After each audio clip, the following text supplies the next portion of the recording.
ممنوع تنتقد في مصر، ممنوع حتى انتقاد باحترام، ممنوع.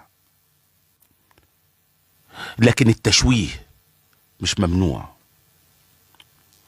تشوه نجوم مصر وعادي، وكلنا نشوه فيهم ونشتغل على تشويههم، وناس منتفعة من التشويه.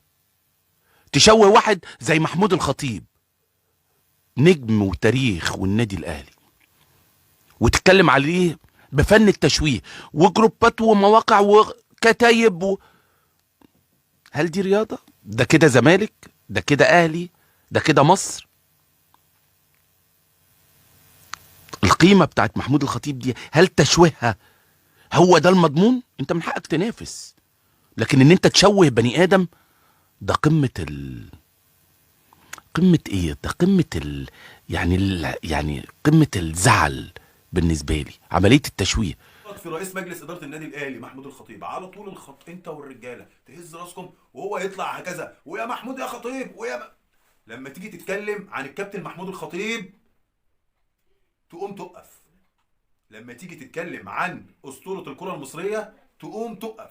بص زيدان اتعمل معاه ايه في فرنسا، ورئيس اتحاد الكره حصل له ايه لما بس اتكلم عليه بشكل غير لائق.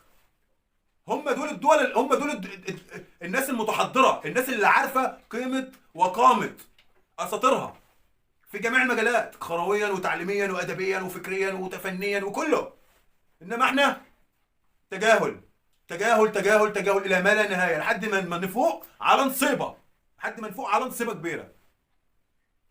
تاني يا حاج محمد اهدى على نفسك، انت راجل محترم وشعرك كله ابيض، ومش هتعيش قد اللي عشته ولا نصه. فليه تزعل منك ناس هي ما غلطتش فيك اصلا؟ ليه؟ اقعد مع نفسك كده واسال، انا زعل مني الراجل ده ليه؟ الراجل ده تجاوز في حقي؟ ما تجاوزش في حقي، يبقى انت ليه تشيل نفسك ذنوب انت في غنى عنها؟ وعشان ايه؟ عشان ترضي مين؟ وترضي ليه؟ عشان الفلوس؟ ملعون ابو الفلوس اللي تيجي بالطريقه دي، بانك تبص لنفسك في المرايه وتستصغر نفسك. ملعون ابو الفلوس. لا، انا قلب عليك وعلى شكلك انت وزمايلك اللي بتقعد في نفس القناه، وعلى طول على طول تجاوزات في حق الراجل على طول. بس دي الرساله اللي حابب اوصلها لك. قبلت بقى قبلت، ما قبلتش براحتك، انت حر. واشوفكم ان شاء الله في فيديو جديد، ولحد ما اشوفكم اتمنى يا رب تكونوا بالف خير وصحه وسعاده. شكرا لكم والسلام عليكم.